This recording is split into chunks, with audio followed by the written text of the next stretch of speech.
नमस्ते बच्चों, मैं रेहाना हसन प्रचंड प्रयास के इस प्लेटफॉर्म पर आप सबका स्वागत करती हूँ।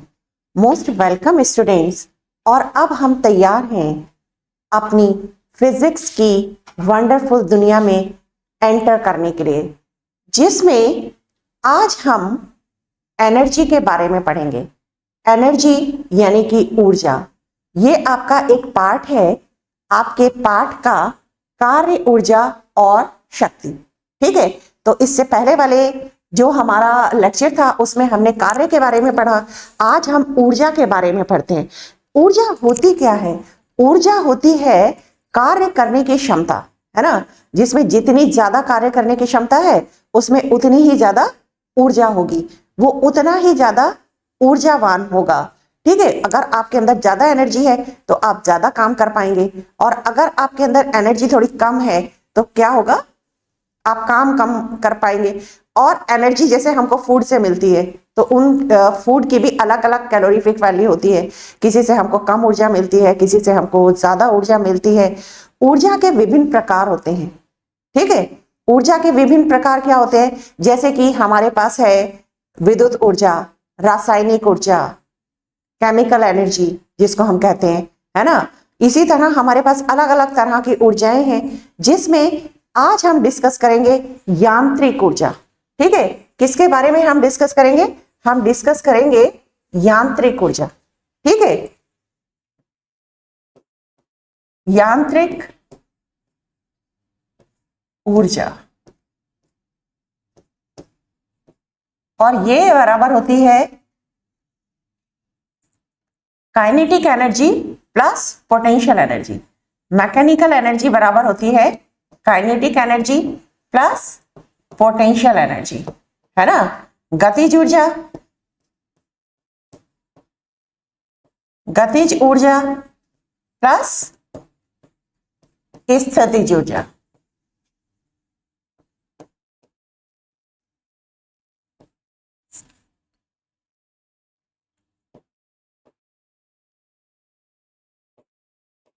स्थितिज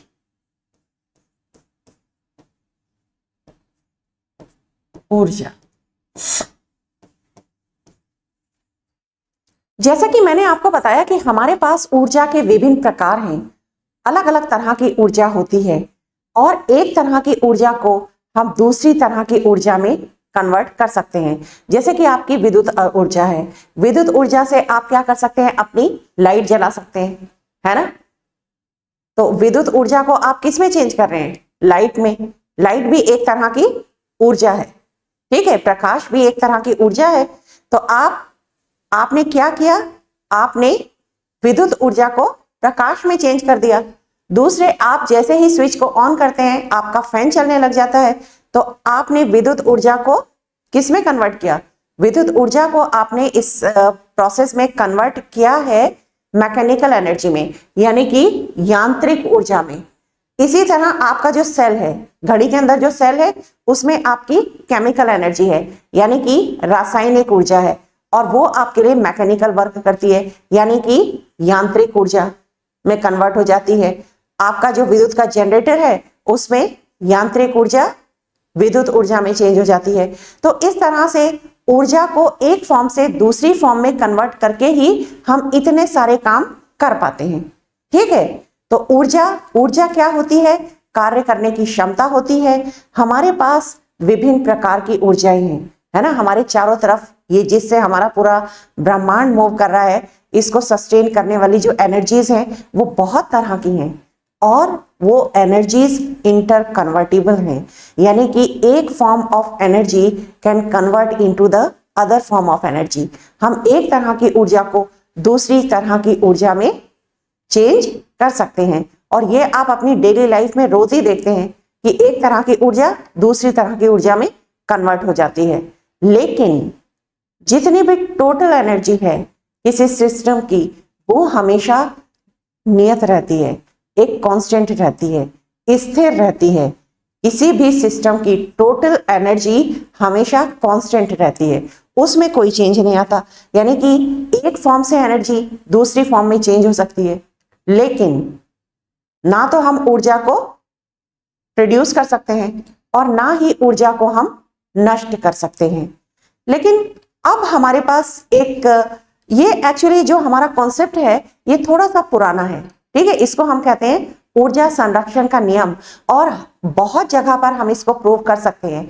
लेकिन आइंस्टाइन ने एक और इक्वेशन दी है, E is equal to mc², ठीक है। यानी कि अब ऊर्जा भी प्रोड्यूस कर सकती है मास और एनर्जी के बीच में, यानी कि जो पदार्थ का द्रव्यमान है और ऊर्जा के बीच में जो संबंध आइंस्टाइन ने दिया है उसके बेसिस पर हम कह सकते हैं कि ऊर्जा की एक फॉर्म को हम दूसरी फॉर्म में तो कन्वर्ट कर ही सकते हैं, हम द्रव्यमान को भी ऊर्जा में कन्वर्ट कर सकते हैं या फिर ऊर्जा को भी द्रव्यमान में अब कन्वर्ट किया जा सकता है, ठीक है।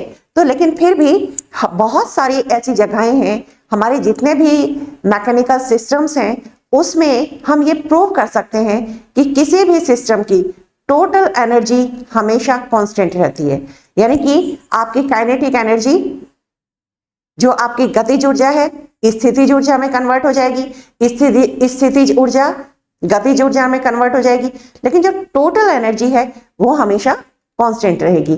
तो अब ये जो गतिज ऊर्जा है क्या होती है, किस तरह से इसका फॉर्मूला होता है, किस तरह से हम इस पर बेस्ड क्वेश्चंस को सॉल्व करेंगे, ये अब हम इस वीडियो में सीखेंगे। इसीलिए हम अब आगे की तरफ प्रोसीड करते हैं, ठीक है। आगे की तरफ हम प्रोसीड करते हैं तो देखिए हमारा नेक्स्ट टॉपिक क्या है, गतिज ऊर्जा।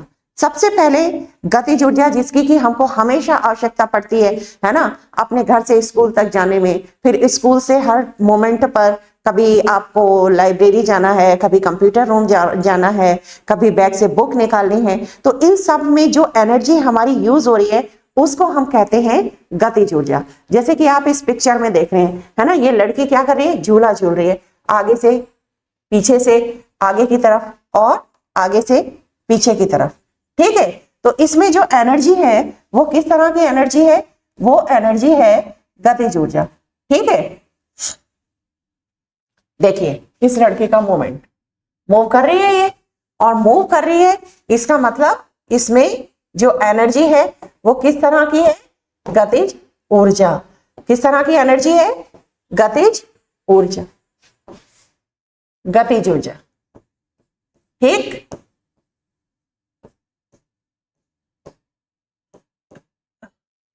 इस तरह की जो स्विंग है इसमें भी आप ये प्रूव कर सकते हैं कि गतिज ऊर्जा स्थितिज ऊर्जा में और स्थितिज ऊर्जा गतिज ऊर्जा में कन्वर्ट हो रही है। इसको हम आगे प्रूव करेंगे, लेकिन अभी हम गतिज ऊर्जा के बारे में जानते हैं कि क्या है। किसी वस्तु में उसकी गति के कारण उत्पन्न ऊर्जा गतिज ऊर्जा कहलाती है, ठीक है। किसी वस्तु में उसकी गति के कारण जो ऊर्जा उत्पन्न होती है उसको हम गतिज ऊर्जा कहते हैं।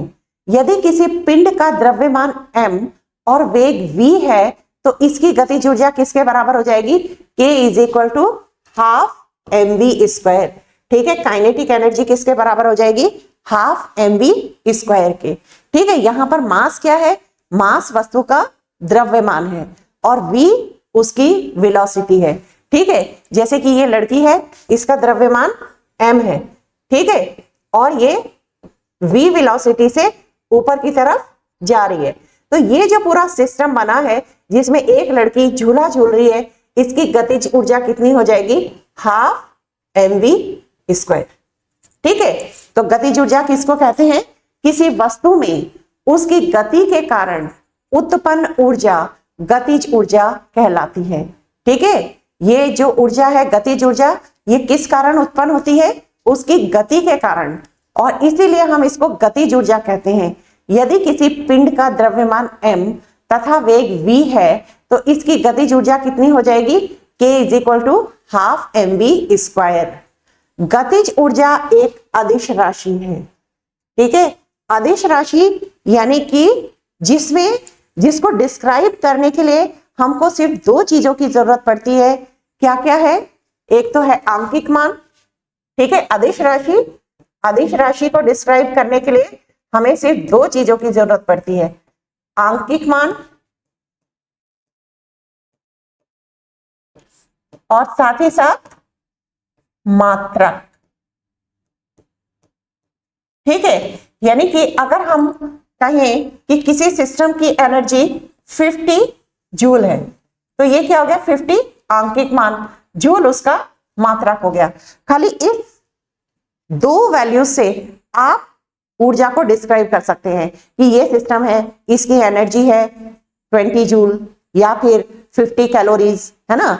जैसे कि ऊर्जा की भी अलग अलग मात्रक हैं। जैसे कि हमारे पास जितने भी हमारे पास भौतिक राशियां होती हैं उनके मात्रक अलग अलग होते हैं, है ना। एक सिस्टम में एक है, दूसरे सिस्टम में दूसरा है, तीसरे सिस्टम में तीसरा है। मैंने आपको 3 सिस्टम बताए थे मात्रक डिसाइड करने के, MKS, FPS एंड CGS। ठीक है, तो इसी तरह अलग अलग सिस्टम में ऊर्जा की मात्रक भी अलग अलग होंगे, लेकिन उसको डिस्क्राइब करने के लिए सिर्फ 2 हमको फैक्टर्स चाहिए, एक आंकिक मान और एक मात्रक। ठीक है, तो इसका मतलब ऊर्जा एक अदिश राशि है। ठीक है, क्या इससे हमारे पास रिजल्ट आया कि ऊर्जा एक अदिश राशि है। अब देखिए कार्य ऊर्जा प्रमेय, यहां हम कार्य ऊर्जा प्रमेय के एक विमीय पक्ष तक ही विचार को सीमित रखेंगे। ठीक है, देखिए वैसे तो ऊर्जा या कोई भी हम लेते हैं, कोई भी अगर हम ले रहे हैं भौतिक राशि, तो हम उसको 3 डायमेंशनल स्पेस में हमको उसको डिस्क्राइब करना होता है। लेकिन अभी तो 11th क्लास की आप स्टडी कर रहे हैं, है ना, बिगिनर हैं, तो बहुत सारी चीजें तो आप समतल में पढ़ते हैं। अदरवाइज हम क्या करते हैं, एक ही डायरेक्शन में खाली उसकी स्टडी कर लेते हैं। उसके बाद अगर आप जब आप 3 डायमेंशनल स्पेस में उनको डिस्क्राइब करना सीखेंगे तो आपके लिए उनको एक विमीय से द्विविमीय या त्रिविमीय करने में आसानी रहेगी। ठीक है, देखो एक सिस्टम है, सपोज एक लड़की है। ठीक, एक लड़की है जो कि यहां से मूव कर रही है। ठीक है, मूव करने में क्या है, जब वो खड़ी थी तब उसकी वेलोसिटी क्या थी, उसकी वेलोसिटी थी 0, क्योंकि वो खड़ी थी ना। अगर कोई लड़की खड़ी है तो उसकी वेलोसिटी कैसी होगी, उसकी वेलोसिटी होगी 0। ठीक है, और सपोज ये यहां पर धीरे धीरे चल रही है और यहां पर ये क्या कर रही है, एकदम तेजी से दौड़ने लगी। खाली ये सीढ़ियां चल रही है धीरे धीरे धीरे धीरे धीरे, यहां तो ये खड़ी ही है। यहां पर v क्या था उसका, v0 इज इक्वल टू 0, यानी कि आरंभिक वेग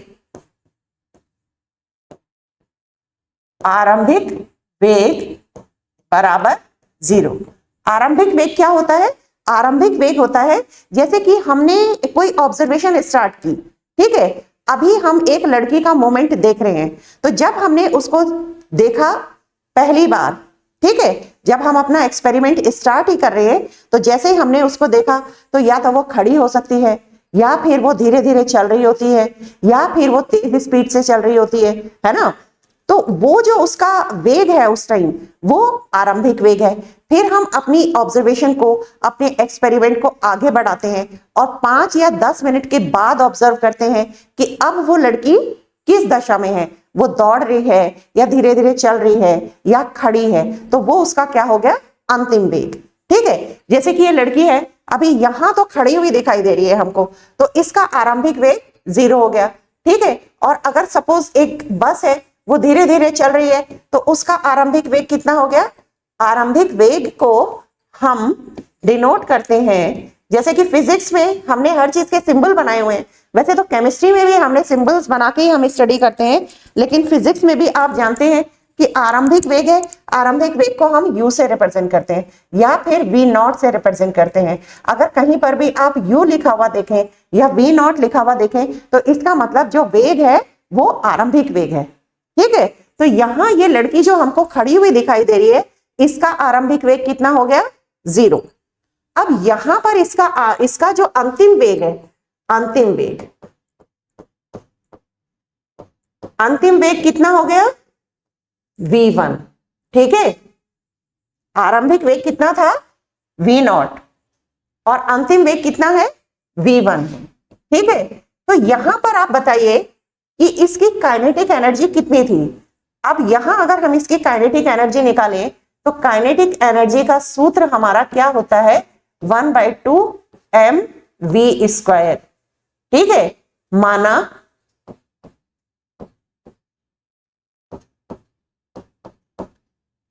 लड़की का मास, लड़की का द्रव्यमान या फिर लड़की का भार कितना है, m है। तो काइनेटिक एनर्जी उसकी कितनी हो गई, हाफ m, तो m ही रहेगा, लेकिन वेलोसिटी 0 है तो काइनेटिक एनर्जी उसकी कितनी हो गई, 0। ठीक है, अब अंतिम वेग उसका v1 है, तो यहां इसकी काइनेटिक एनर्जी कितनी हो जाएगी, काइनेटिक एनर्जी यानी कि गतिज ऊर्जा इसकी हो जाएगी हाफ mv1²। ठीक है, अब देखिए एक लड़की खड़ी थी, उसने चलना आरंभ किया। ठीक है, उसकी स्पीड हो गई लास्ट में जाके v1। तो इसमें जो चेंज इन काइनेटिक एनर्जी है वो बताइए कितना होगा। फाइनल काइनेटिक एनर्जी है उसकी, अंतिम वेग है v1, तो काइनेटिक एनर्जी कितनी हो गई, हाफ mv1²। और इनिशियली जब वो खड़ी थी तब उसकी वेलोसिटी थी हाफ mv0², है ना, क्योंकि इनिशियल वेलोसिटी यानी कि आरंभिक वेग कितना होता है, v0, और अंतिम वेग कितना होता है, v होता है। ठीक है, तो इसका जो चेंज इन काइनेटिक एनर्जी है, डेल्टा से हम रिप्रेजेंट करते हैं काइनेटिक एनर्जी। ठीक है, काइनेटिक एनर्जी में कितना डिफरेंस आया है। ठीक है, वो कितना आया है, half mv² minus half mv0²। यही होगा ना, अगर हमने आरंभिक वेग v0 लिया है और फाइनल वेग हमने v लिया है, तो उसमें जो चेंज इन काइनेटिक एनर्जी है यानी कि गतिज ऊर्जा में बदलाव कितना बदला, कितना उसमें डिफरेंस आ गया, half mv² minus half mv0²। तो अब आप देखिए कि उसने चलने में कुछ कार्य तो किया ना। हमारी जो कार्य करने की डेफिनेशन है वो क्या है कि जब कोई ऑब्जेक्ट या कोई वस्तु एक जगह से दूसरी जगह पर जाती है, यानी कि उसकी पोजीशन में अगर कोई चेंज है तो उसने कार्य किया, है ना। और ये जो उसने कार्य किया है ये इस कन्वर्ट इन, ये चेंज इन जो काइनेटिक एनर्जी है उसके बराबर है। ठीक है, ये है लड़की द्वारा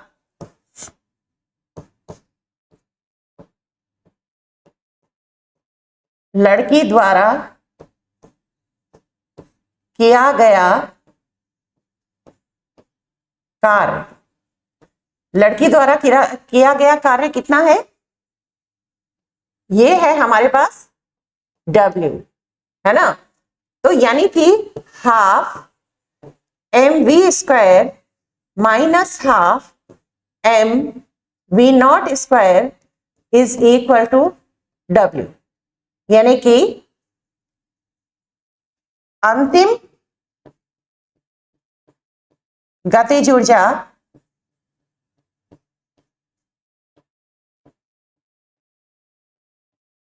माइनस आरंभिक गतिज ऊर्जा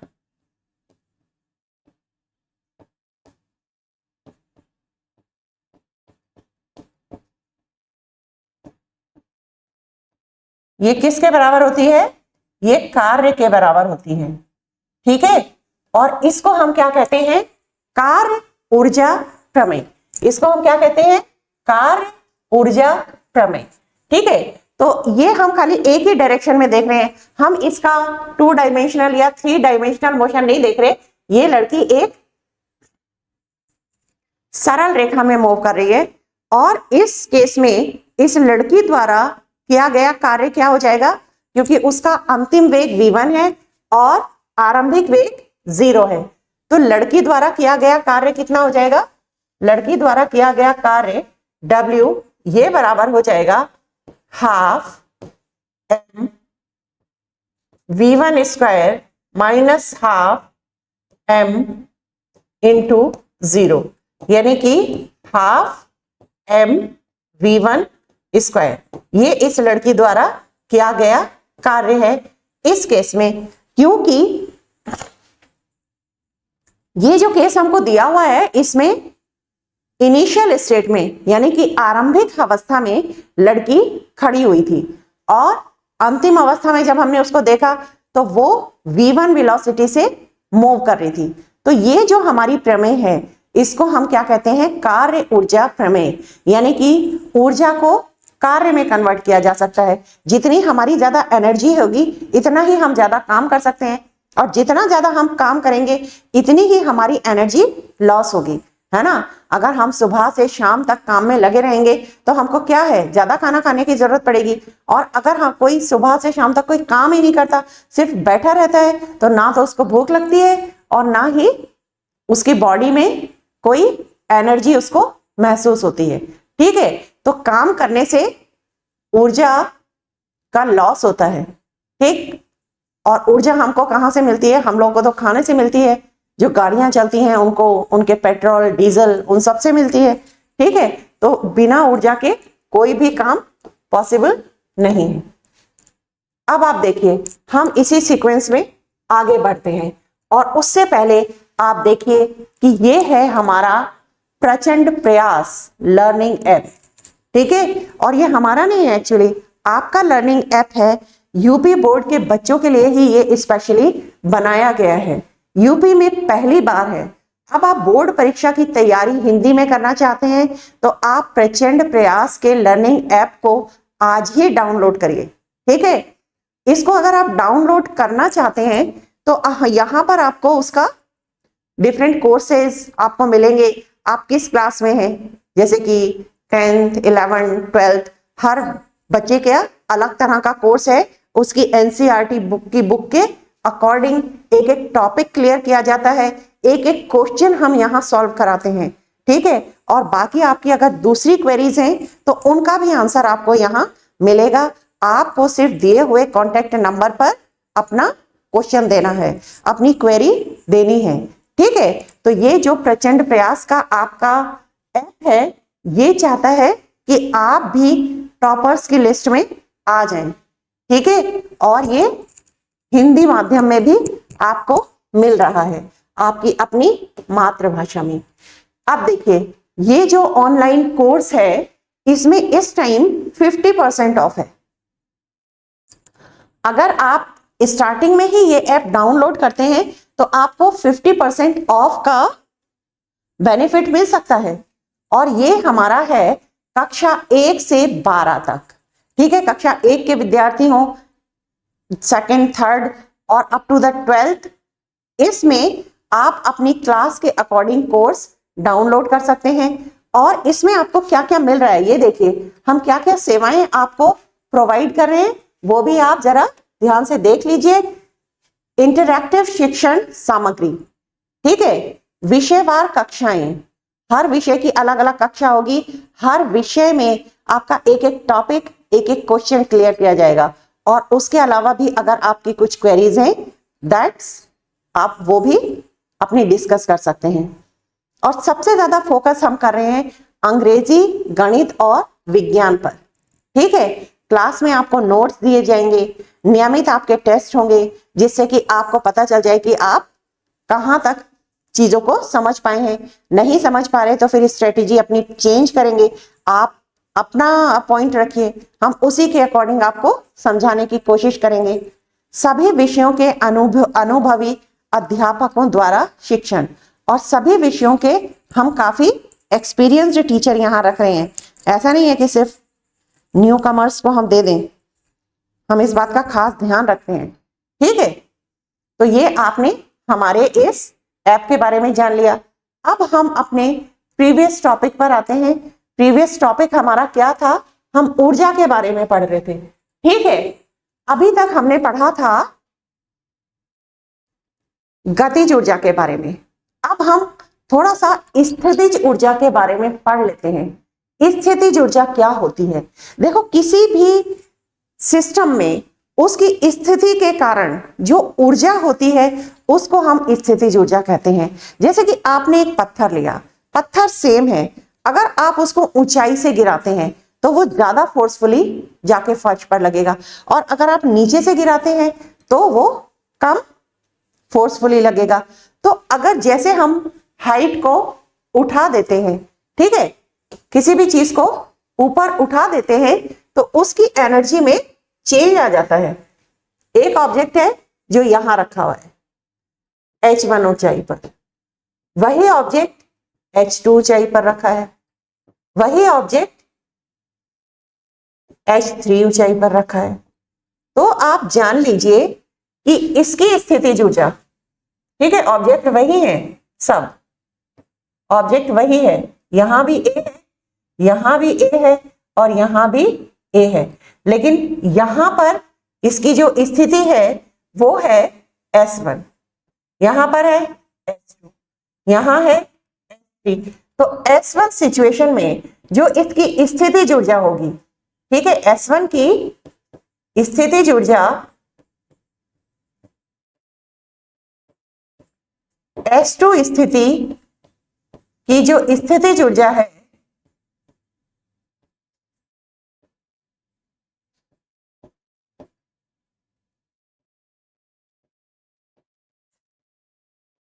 तो S1 वाली जो स्थितिज ऊर्जा है वो S2 वाली स्थितिज ऊर्जा से ज्यादा होगी। और ये ऊर्जा ज्यादा क्यों होगी? ये ऊर्जा ज्यादा होगी इस ऊंचाई के कारण, क्योंकि ये ऊंचाई ज्यादा है इसलिए इसकी स्थितिज ऊर्जा भी ज्यादा होगी।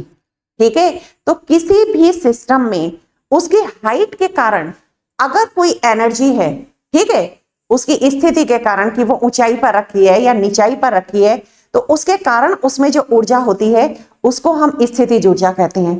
तो एक खाली ऊंचाई पर रखने से ही स्थितिज ऊर्जा में चेंज नहीं आता है। आपने देखा है कि एक स्ट्रेच्ड स्प्रिंग को जब आप छोड़ते हैं तो वो कितनी जोर से जाके लगता है, तो ये एनर्जी उसमें कहां से आती है? उसकी स्थिति के कारण, है ना। वही स्थितिज ऊर्जा गतिज ऊर्जा में जब कन्वर्ट होती है तो वो हमको काफी जोर से जाकर हमारे हाथ में हिट करता है। ठीक है, तो जैसे कि मैंने आपको बताया कि ऊर्जा एक फॉर्म से दूसरी फॉर्म में चेंज तो होती रहती है, लेकिन टोटल मात्रा ऊर्जा की हमेशा कंजर्व रहती है। तो ऐसे ही स्थितिज ऊर्जा गतिज ऊर्जा में, गतिज ऊर्जा स्थितिज ऊर्जा में चेंज होती रहती है, और इसको हम मैथमेटिकली प्रूव भी करेंगे कि हमेशा ऊर्जा की जो टोटल मात्रा है वो हमेशा सेम रहती है। तो स्थितिज ऊर्जा आपकी समझ में आई कि ये जो लड़की है, ठीक है, इसने इतनी ऊंचाई पर अपने हाथ में बॉल ले रखी है, और जब ये इस बॉल को नीचे की तरफ छोड़ती है, यहां पर इसके पास जो एनर्जी है वो है स्थितिज ऊर्जा, यानी कि पोटेंशियल एनर्जी। पोटेंशियल एनर्जी, और पोटेंशियल एनर्जी को हम क्या कहते हैं? स्थितिज ऊर्जा। ठीक है, ये बराबर होती है m इंटू जी इंटू एच। यहां m क्या है? m है वस्तु का द्रव्यमान,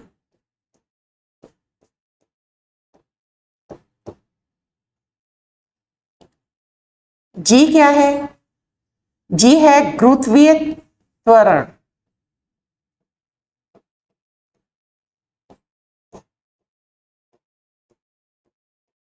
और h क्या है?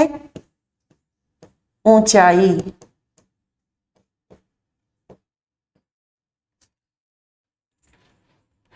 ठीक है, स्थितिज ऊर्जा का क्या फार्मूला होता है? ये बराबर होती है mgh। तो यहां क्योंकि इसके पास हाइट ज्यादा है, ये जो हाइट है इसके कारण इसकी जो पोटेंशियल एनर्जी होगी, माना इसका मास m है और ये h हाइट पर रखी हुई है, तो इसकी पोटेंशियल एनर्जी हो जाएगी mgh। जब ये इसको छोड़ देती है तो ये पोटेंशियल एनर्जी काइनेटिक एनर्जी में कन्वर्ट होने लगती है। ठीक है, तो अलग अलग जगह पर इसकी अलग पोटेंशियल एनर्जी और काइनेटिक एनर्जी हैं, जिनको कि हम अगली थ्योरम में पढ़ेंगे। तो आपको समझ में आया कि गतिज ऊर्जा क्या होती है। किसी भी सिस्टम में उसकी गति के कारण जो ऊर्जा होती है वो गतिज ऊर्जा होती है, और उसकी वो पर्टिकुलर स्थिति के कारण कि वो स्ट्रेच्ड है या फिर कंप्रेस्ड है या फिर हाइट पर रखी हुई है, तो उस स्पेशल सिचुएशन के कारण उसमें जो एनर्जी होती है उसको हम पोटेंशियल एनर्जी यानी कि स्थितिज ऊर्जा कहते हैं। Got it? मुझे लगता है बहुत अच्छे से आपको समझ में आया है। आप हमारा ऐप डाउनलोड करिए और हम आपसे नियमित रूप से मिलते रहेंगे, डेली मिलेंगे, डेली आपको नई नई चीजें सिखाएंगे जो कि आपकी स्टडी के पर्पज से बहुत ज्यादा हेल्पफुल है। तो अभी मैं फिर से क्लास में आपसे मिलते हैं, लेकिन तब तक के लिए मैं आपसे थोड़ा सा ब्रेक लेना चाहती हूँ। Okay, thank you students. जय हिंदी, जय हिंदुस्तान।